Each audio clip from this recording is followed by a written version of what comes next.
Hey everybody, it's me, Jacob, and I may not be a real astronaut, but I still know a lot about initiative. Initiative is seeing what needs to be done and doing it. So, it's doing what needs to be done. Yes, but first you have to see what needs to be done. You have to look for the needs around you. They know all about this in space travel. Let's say, for instance, they decide to go from the Earth to the moon. They don't just get in their rockets, strap themselves in, and take off. No. Hey phone, how do I get to the moon? No. They spend months, even years, planning for every trip. They prepare for things that might go wrong and have backup plans in place to help protect them. They look out for things that might get in their way, like other aircrafts or satellites. Oh, look out for that asteroid! Oh, that was a close one. They decide before they even start the trip exactly where they're gonna go and how they're gonna get there. They know Aw, man. I ruined the moon! That was not part of the plan. But good thing, I had a backup plan. This moon is much sturdier. In today's story, we'll hear more about Nehemiah, who had a plan to make the city of Jerusalem stronger. And there was more to that plan than just rebuilding the wall. Nehemiah could have used a smartphone. Knock knock, who's there? It's phone. Hey, phone, question. How do I make Jerusalem stronger? Or maybe not. I'll see you in a few.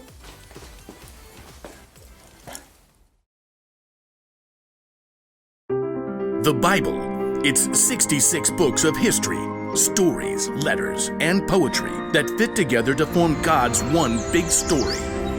The epic adventure of how He created us and loves us so much that He made a way to rescue us. As we travel through the Bible, from Genesis to Revelation, we discover people who met God and found their lives changed forever. Now, for an amazing story. Inspired by the book of Nehemiah, chapter 5, verses 1 through 12. Nehemiah had traveled all the way from the king's palace of Persia to the broken down city of Jerusalem. And there, with God's help, he rallied all the Jews living there to begin the epic job of rebuilding that city's walls. Who's with me? I say, let's start rebuilding. At first, the work went well. Each family or group took a different part of the wall to work on. We're making record time. Nehemiah and the people even managed to ignore taunts and threats from neighboring nations who did not want to see that wall rebuilt. If a fox climbs on that pathetic thing, it'll fall right down. The God of heaven will give us success. So it seemed like nothing was going to stop this big project until new trouble showed up. From inside the walls, a group of Jews in ragged cloaks came to look for Nehemiah where he was working on the wall. There's not enough food for everyone. We're being forced to sell our fields and vineyards just to buy grain. There's hardly enough to keep us alive. The king's taxes are high. We have to borrow money, but then we can't even pay the high interest. Interest was extra money the people had to pay back. It was so high they could hardly keep any of the money they made. Who's making you do this? Other Jews, our own relatives. We even had to send our children to work for them as slaves. We have nothing left. Please help us. This is not right. It's not right at all. I'll take care of it. Nehemiah was so angry that he didn't trust himself to act in the moment. Instead, he thought it over for a time. God, what do I do about this? His own people were mistreating those who had less. Nehemiah took this so seriously, he stopped work on the wall to call together the Jewish nobles and officials. What's this all about? Better be good.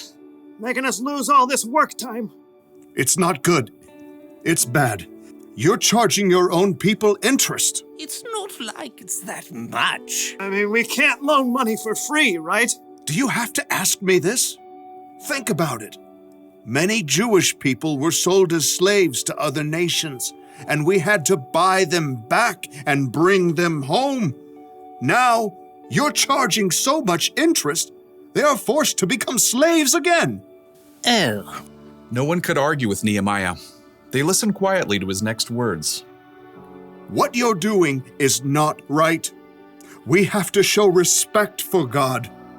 Look, I am lending money and grain to the people who need it, and so are my relatives, but we aren't charging any interest. So, what should we do now? If you've taken anything in payment, give it back. Fields, vineyards, olive groves, houses, give it all back. Even the interest that you've charged, do it now. God moved in the hearts of the people because instead of arguing, they agreed. We'll give it back. We won't make them give us anything else. We'll do just as you say. Very good. Nehemiah sent for the priests so that the nobles and officials could make this promise before God. You must keep this promise, or God will deal with you. Amen. Immediately, the officials did as they said. Here are the papers. The vineyard is yours again. Oh, thank you. I've been working years to get it ready for a good harvest. I took too much. This is yours. This means my son can come home now. So once the nobles and officials made everything right, work on the wall began again, faster and stronger than before, now that everyone had what they needed. And Nehemiah continued to show his people how to treat each other, even though King Artaxerxes had appointed him governor. You know, all the other governors made the people pay them silver and give them lots of food and stuff, even land. That's too heavy a load to put on the people. Instead, Nehemiah dedicated himself to working on the wall. In fact, he even invited 150 people to eat food at his own table. Throughout his life, he always looked for ways to treat people fairly and make things right.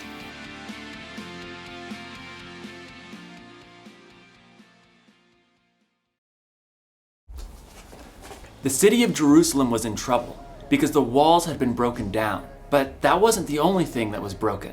Nehemiah looked and saw that some of his people were being treated unfairly because they were poor, and he did something about it. He stood up for them and worked to make things more fair. Initiative starts with seeing what needs to be done, and more often than not, it starts with seeing who needs to be helped and what needs to be made right. That's one of the reasons Jesus is so amazing. He saw people. He showed people how valuable they were by loving them no matter what, and he inspired them to love others. We're called to love people too. We should stand up for people who are being treated unfairly because of the way they look, or where they're from, or how much money they have, or what they believe in. If you've ever been treated unfairly, then you know how it feels. It's not good, but maybe you also know how it feels when someone stands up for you, when someone's on your side. Standing up for people is one way we can make things more fair. We can make things right, and it's one way we can show others the love God has for the world. So, here's the one thing to remember today. Look for ways to make things right. Make a plan. Decide before you start your day that you're going to look for the needs around you. And speaking of needs, looks like I'm gonna need another moon. This one's just too delicious. This moon tastes like cheese. Oh. I'll see you next time. Oh, there's my face up.